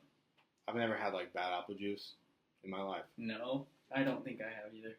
Yeah. Damn, that's a good pick. And I'm trying to think of a good 3 spot. And there's so many drinks, bro. Because one of my favorites is probably not a lot of other people's. Just a plain. This is my number 3. Yeah. A plain. No. Nay. A lime Perrier. Oh. You're sophisticated, bro. I don't know. I think I just love that spicy throat flavor so much that one is like that goes with your number 1. Yeah. Yeah. But it's like, dude, you like limey, water. Spicy things? Do you like chiladas? Wait, what? I think you could fuck with a chilada. What's a chilada? If you like spicy lime things, so what it is like it might sound gross, but dude, this is like one of the most universally loved drinks ever. It's just tomato juice with beer, tons of lemon, and like cayenne pepper. Oh, I've seen people make the micheladas or whatever. Yeah. With the Michelada. Yeah, something like that. Yeah, okay. I mean, you might fuck with that. I think it's good. I probably would. Yeah. Or like a spicy margarita. Yeah. Yeah, that's where I'm like, I'm losing people because no one else likes. Dude, I guarantee somebody out there is like, that's my shit. Yeah. Like, cause it's so obscure that someone might just vote for you off of that pick. True. Okay, so far you have a way more elegant list than me. I have water and apple juice. My next pick is like milk. It's half and half. Oh, damn. Okay, number 3, dude. Like it's very specific. It's gonna be my only soda. Okay. Is Mexican Coke. Ooh. With cane sugar, not with that fucking aspartame shit or syrup, dude. simple syrup. Nah, dude, Mexican Coke with cane sugar. You can just do Mexican Coke, Mex Coke. I think that's one of the GOAT drinks. Yeah, from a taco stand. Dude, we should go get. I'm fucking hungry, dude. I haven't eaten anything today. Yeah, that's a good pick. It's a good pick. Our top 3s are pretty solid. There's no bad picks yet. No. I don't think. If you have a bad pick, I'll tell you. I tell people all the time, like, that's a shitty pick. Yeah. I want to win. That's why. You pick a Pokemon list and you pick Bulbasaur, I'm going to call you a fucking pussy. Yeah. You know? Okay, but your picks are good. Okay. 4. This 4 spot's hard. Yeah. 4 and 5? There's like so many There are so many drinks. And I don't want to do another soda. Alright, if you want to, you can. You don't have to, bro. That's true.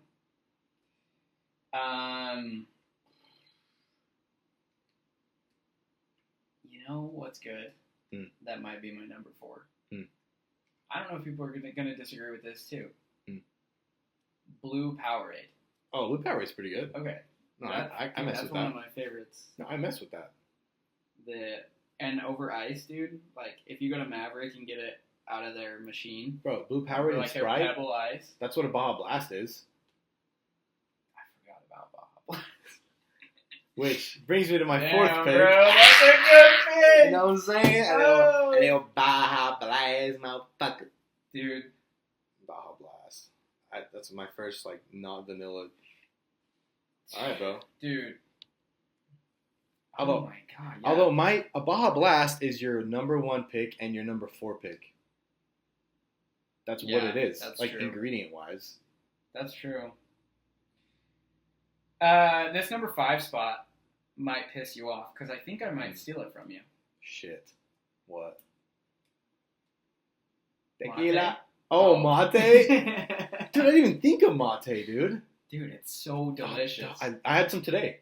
I had 9 cups of mate today. Dude, it's so good. And I've never not had good mate. Bro, and there's no crash. That's the crash is very, like, you descend very, like, delicately almost. Like, it's not like coffee where your crash is like, oh, I need a nap. Or, like, the jitters. Or, like, or the anxiety. Yeah, where you're like... I've never had anxiety with mate in my life. Yeah. Because I'm always like, with coffee, I'm like, oh, I'll have 2 more cups. And then I'm like, Like, literally tweaking. Yeah, no, I've tweaked off coffee before. It's really scary. Yeah, it is. You, like, feel like you're going to have an anxiety attack or a heart attack, and you're like, I need to, like, water it down. Yeah, so you drink water. Sometimes I drink water. You're like, I don't know. Nothing helps except for, like, going to bed, which you can't do. You can't do. Yeah, so you just have to, like, let it pass. This too shall pass. This too shall pass. It's like as bad as greening out, but in a different way.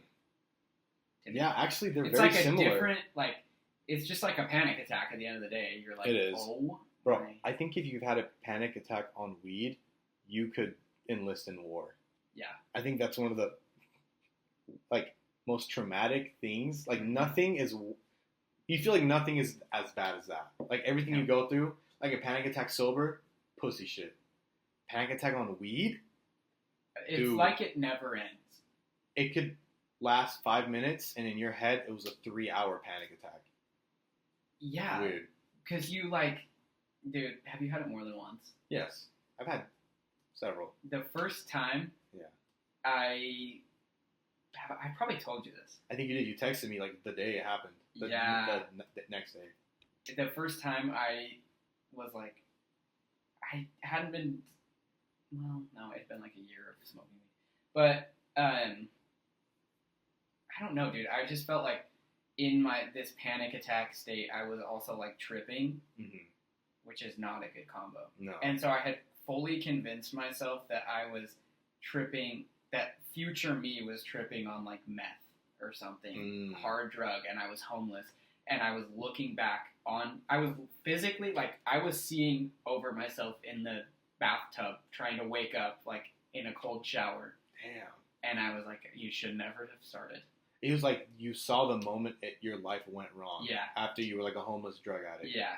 And I was reliving that moment in my trip. And I was like... very wild, dude. Yeah, it was so, like, I was, like, bawling my eyes out. I went back to bed, and Emma was in there, and she's like, are you okay? And I was like, no. And then I, like, laid next to her, and she was, like, holding me in her arms, dude. I was, like, freaking out. And she was, like, I was like, yeah, just, like, I can't even listen to you talk. Like, the thing that will help most is me just sitting here. Yeah. And then I was, like, convincing myself that I was, like, being kidnapped, and that, dude, it was so bad. Yeah, dude, I've had moments like that. But once you, like, pass them once or twice, you're like, okay, now I know this feeling. You can kind of fight off that narrative. Yeah. Because you're like, when you sober up, your brain knows, like, oh, that wasn't real. Yeah. But that first time. The first time? Do you want me to tell you? Bad. Yeah. I think I told you. Have I heard? I think I've. When I thought my friend was going to kill me? Yeah. Yeah, like, I think I've shared this on the pod before, so it's, like, kind of redundant. But yeah, that moment where I just basically thought, I convinced myself my friend was going to kill me and these girls I was with. I was 100% sure that was the case, which, when I sobered up, it was not the case at all. Yeah. But, like, that's what I thought, dude. Imagine being in a house with somebody that's, like, following you around and you think they're going to kill you. You're, like, waiting for them to, like, pull a knife. I was just, like, on guard. I was literally just, like, waiting for it. That's so scary. Dude, it was, and then, ever since then, I think I've been able to, like, I've had moments of panic, but, like, I've been able to kind of kick that narrative out. Yeah. But yeah, dude, no, that was That's scary, terrifying, dude. That was, like, in 80% of my trip was just that. Was just, like, trying to survive. Yeah. Dude, I don't know, man. It was weird. Don't do drugs, kids. No, don't. They're so fun. Alright, my fifth pick. Oh, yeah, fifth pick. If I just said a beer, I hate beer. It's not going to be beer. Oh, boy. Oh, dude, I think you like it if you got a good beer. That's what they say. I've only had I've had a draft beer at, like, a restaurant once, and it was pretty good. It was good. Okay. It was good. I like light. The lighter the beer, the better for me. Yeah, I agree. But those are easier. They're easier for me to put down. Yeah. Than, like, a I could knock down Coors Banquet or something. Oh. Yeah. Something milky almost. Dude, they're so nice. They're like 400 calories. Yeah, bro. All right. My number 5. What I'm gonna pick is it's really hard. Damn. Okay. It is hard. Dang. There's some. Okay, I got it. Okay. An horchata. Oh. Dude, horchatas? Yeah. They hit like nothing for me. Like nothing else, I mean. That's a good pick. No one said Chandler Bing at Fizz. That's crazy. Chandler Bing. Is that what they're Never called? had that? A Chandler Bing? No. It's not that good, but what is it? Every white girl loves it. It's like Mountain Dew with like melon syrup and coconut syrup and like. Oh, I'm like the biggest hater of Fizz in the world. It's like I'm preying on. That's like that shit that only works in Utah when people like don't drink. Yeah. That's like the only demographic it would work in. Yeah, they've mastered the market here. They're geniuses. There's like a million different like Fizz sub genres too, or whatever the fuck. Yeah. But yeah, let's compare them, bro. Okay. Say your top 5 and my top 5. So number 1 for me, McDonald's Sprite. Fire. Number 2, iced vanilla latte mm-hmm. with the house milk, of course. That's goated. Number 3, a lime Perrier, like or a Topo Chico. Either way, just the spicier the better. Those are like the club sodas almost. Yeah. And then 4, blue Powerade. 5, Mate. Straight out the damn gourd. That's a good pick. Or even those yerba mates, the canned ones. Those are good too. Those are good. They're like $5, They're but those so are good. expensive. They're good. But either way, any mate, I think. No, can I do that? Of course. Of course you can. Okay. You want to read your 5? Mine is water, apple juice. Sounds like a 5-year-old made this list. Mommy's Milkies. No, I'm just kidding. No, water, apple juice, Mexican Coke, Baja Blast, and horchata. That's a good 5. That's pretty good, dude. That's a solid 5. Honestly, bro, this is a coin toss. I think the fact that you have vanilla latte. That's what's pushing me over the edge. That saved me, better. Dude. My number 2 saved me. And you have mate, bro. Yeah. You know what? But if you don't like mate, dude, I'll be honest. A lot of people don't. I love my 5, but I think you have a better list. Because 2 of your top 5s should be, like, I would put in my top 5. Yeah. So that makes it, like, I have 6 and 7 somewhere in my top 5, really. Yeah, I mean, that's true, dude. So I think you dubbed. I think when I first started, I was trying to appeal to everyone, to the broader, and that wouldn't have actually been my number 1. But it's got to be in my top 10. Like, yeah. It's good. It's good. Then you stayed true to you, and that's what won you this draft. Exactly. And that's what the draft I think if our 5 played against each other in a 7-game series, I think you would win in Game 7 in overtime. Yeah. By like 2. Because it's close. Because I have horchata and Baja Blast and water. Yeah. I have water. That's my star player is my water. Your water is... Well, let's do this. Let's match up 1 against 1. Okay. Even though sometimes it's the body more than the matchups, but let's do it. Water. I'm going to take water over Sprite, I'll be honest. I think so, too. I'm taking vanilla latte over apple juice. For sure. Not even close. Not even close is disrespectful, but yeah. Mexican latte with Perrier. I mean, personally, I think it's all subjective. I'm taking the Coke, but a lot of people probably wouldn't. I think I would take the Coke. Mexican Coke, all right. But that's like a treat. Yeah, no, it is. That's like a Perrier you can have every day, and it wouldn't affect your health. But a Coke you cannot have every day. But I'm still taking the Coke in a series. But I feel like that's cheap, though, because if you just pick the unhealthiest treat one, people are going to pick that one. But the Perrier is more sustainable. You can, like, have that every night when you're like, home from work. That's true, dude. I don't know. It's awesome. Let's do tie. That's a tie. Yeah, okay. That's a wash. Okay, that is. Blue Powered and Baja Blast. Again. Yeah, it's not working out because obviously, and, well, actually... I'm taking Mate. Mate wins. So Mate wins horchata. So then it's just what of these? Yeah, this would be a 7-game series. Yeah, sure. I think it'd be close. I'd still think Mate and vanilla latte put you over the top. Yeah. Because I really only have 1 star player, and that's water. While you have 2. I have some good role players. You do. Horchata's going to play some defense. Yeah, dude. Baja Blast might win Defensive Player of the Year. Damn, that should be Rudy's name, Rudy Gobert. Rudy Baja Blast Gobert. Damn, we have to leave in like... we have like 30 minutes where we have to... Got a minute. We're in Salt Lake City. I forget that sometimes. We're close. We could just park by Cody's and walk. Oh, bet. Okay. I want to talk about something. I don't want to... what are we at? What's our time? An hour and a half. An hour and a half. Dude, I could do this all day. Dude, I could too, bro. I won it's 3 hours. Really? Yeah. It was a really good one though. We definitely, I don't know. Okay, I kind of want to talk about this. We don't have to do it for more than 10 minutes. Okay. But it's very fascinating to me. Okay. I think I already talked about this with Cody a little bit.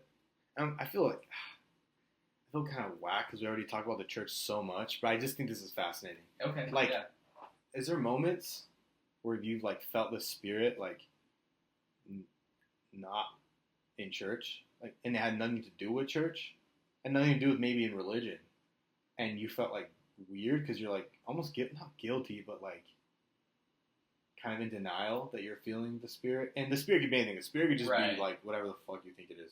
Yeah. Because like I remember the first time I felt the spirit, and I let myself feel the spirit, or what the quote, whatever. What the church says the spirit is, that's what I felt. Okay. And I was listening to Pride by Kendrick Lamar. I had this conversation with Nick, which he's coming to the game with us. Oh, yeah. And I listened. You ever heard that song Pride by Kendrick Lamar? Mm-hmm. Steve Lacy's guitar in it. And yeah. I like bawled my eyes out, bro, and I was sobbing like a little boy. And it wasn't even because of the lyrics. It was like the music was making me feel the spirit. And I was like, this is like how I've felt similar experiences like in the church when I've like made myself feel the spirit. Mm-hmm. And I felt like in denial. I was like, that wasn't the spirit. I was like, that was like a worldly like pleasure I felt. Yeah. And then looking back, I was like, dude, that was like a spiritual experience. More than, it's just as valid as like any talk you've heard that made you feel the spirit. Like, have you had those moments? I definitely have. Yeah. And I think that I've also had it once or twice, and maybe I was even high, listening to music. Yeah. Which I don't think that like invalidates that feeling. No, not at all. It amplifies it. But I'm trying to think of a specific moment, because I know I felt that, and I've been like, whoa. But it wasn't with any guilt, or like I was like, this is related to the church at all. It was just like, denial? Yeah, this is... Or what? Sorry, what? Like, was it more denial than guilt? Like, how did you feel? I don't even think when I was having this feeling that I was like connected with, I wasn't even thinking about like God or maybe I was thinking of something greater, but it wasn't like Mormon God that I was like, oh. But like in those moments you're like, wow, I am so lucky that I get to experience whatever, right? Yeah. And I think I've had that like maybe once or twice, and I might have to, dude, I bet by the end of the night I could find out exactly one of those times, but right now I'm like, yeah, dude. Cannot think of anything. I feel you, and it's hard for me to think of any two. I just remember that one because it was so like intense. Yeah. But it's hard for me to think of other ones because when I was starting to feel it, I would be in denial. Oh, I was like, oh, I'm not in church. I can't feel this feeling. Like, I've never felt that. That's how it was for me, dude. It was weird. So were you still sort of Mormon when you were having these feelings? Yeah. Okay. And maybe that's the difference. Is like that's why I denied it. I made myself deny it almost. It's a beautiful thing. Instead of letting myself feel that, I was like, nah, because this is worldly shit is making me feel this. Yeah. That's evil. Okay. So, when was this? Dude, this was like a year after my mission, year and a half. Okay. And I've listened to Pride before. It wasn't like the first time listening to it. I was in my car and I was just like going to work, and I put Pride on, and it was pretty loud. I listen to music very loud when I'm by myself. When I'm with people, I know because I like to talk. Yeah. But it was very loud, and I was listening to Pride, and like the yeah. and we started talking, it's like hell breeze in it, and I was like, it was like almost I was sober. I was going to work. Mm-hmm. It was like a psychedelic experience, and it was like the art made me like. Like the beauty of the art made me so appreciative of like that it existed. Yeah. That it gave me like an introspective like gratitude for like the art and the fact that I live in a world with this art exists. Yeah, yeah. It's hard to articulate, but it made me so thankful that this art existed in my lifetime, and I was like, and I felt like God's presence.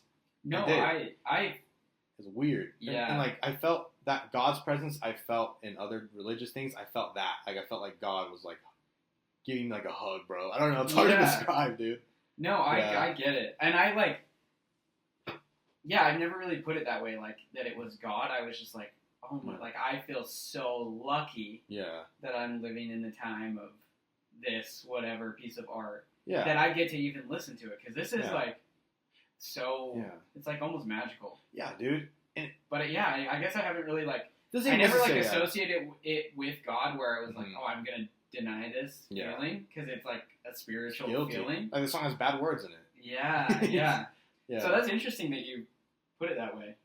Yeah, dude. I've definitely had that. Yeah, it's weird, man. It's like the guilt, and it's just like God wouldn't make me feel this. I'm feeling this. Like something wrong with me. Yeah, I feel like the times that I do or have, and like I said, it's probably happened 2 or 3 times.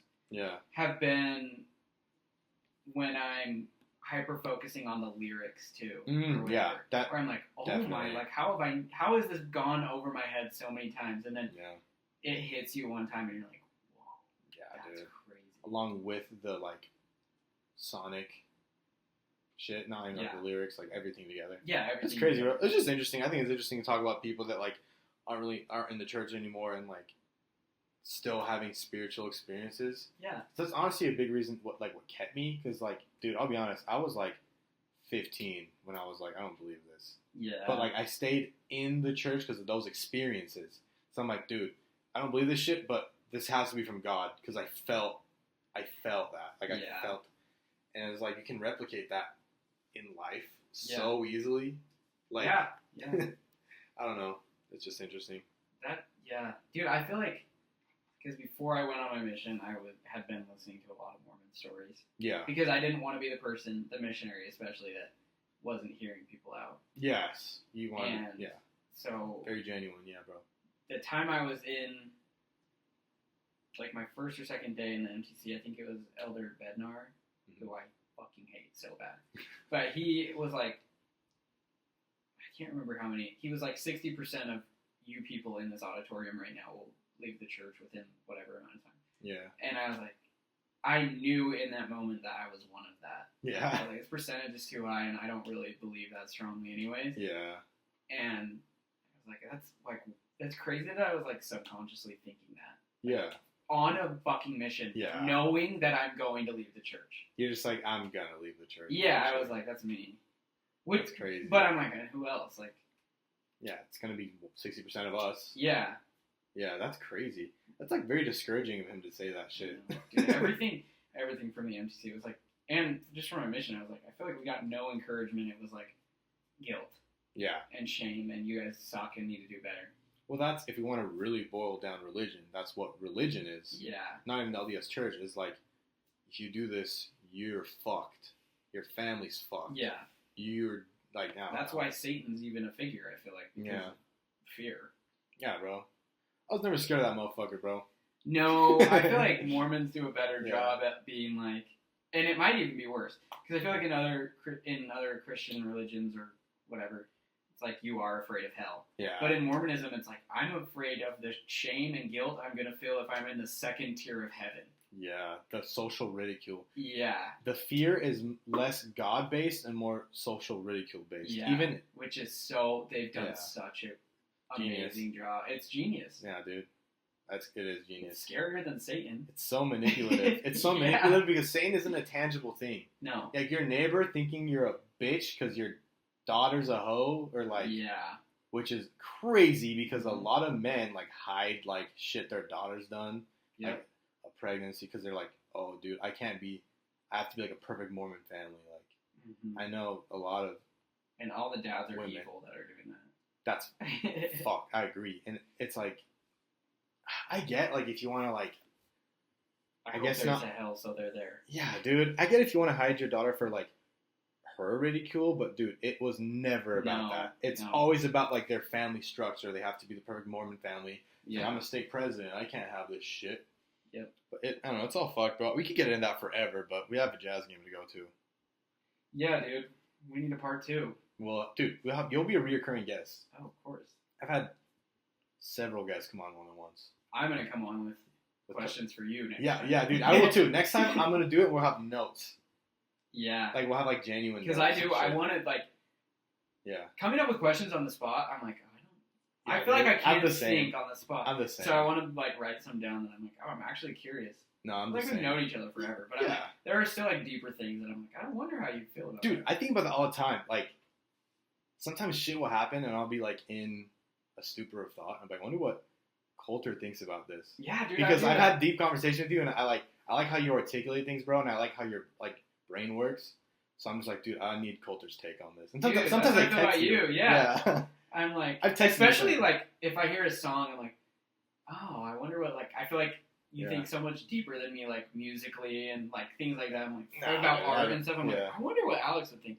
But I do that a lot. Yeah, dude. And sometimes I do text. I can ask you straight up random shit on like a Tuesday. So what do you think of this shit? Yeah, it's interesting. But yeah, bro. We'll have questions and we'll do a part 2 like as soon as possible, bro. Yeah, dude. If not sooner. Do you have any closing prayer? Do you have any closing thoughts? Closing Damn, thoughts. bro.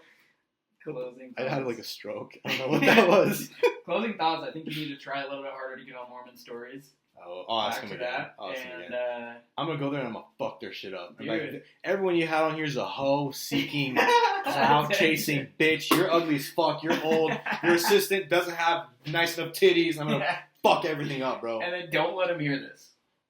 Oh yeah. Don't let them know. I'm gonna go there. I'm gonna go there and like plug my pod. Like, listen to Banter Bits. That's a real fucking pod. This is some bullshit. R.I.P. Joseph Smith. Exactly. Fuck all y'all. I'm gonna leave. Anyways, yeah, bro. This has been Banter Bits. That's great. All right. Love it. GG's.